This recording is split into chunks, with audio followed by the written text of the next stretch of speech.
নির্বাচনের কথা আমরা চিন্তা নাও করতে পারি। সারা বাংলাদেশের মানুষকে ডাক দিয়ে এনে আমরা কিন্তু ব্লকেট কর্মসূচি পালন করব।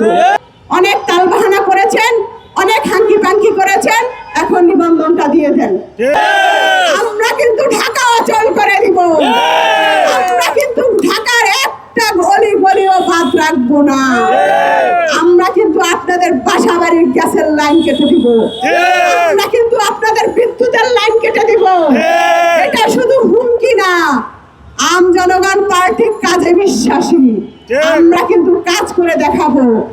এতদিন আপনাদের প্রতীকীতে আমরা পচা ডিম মেরেছি।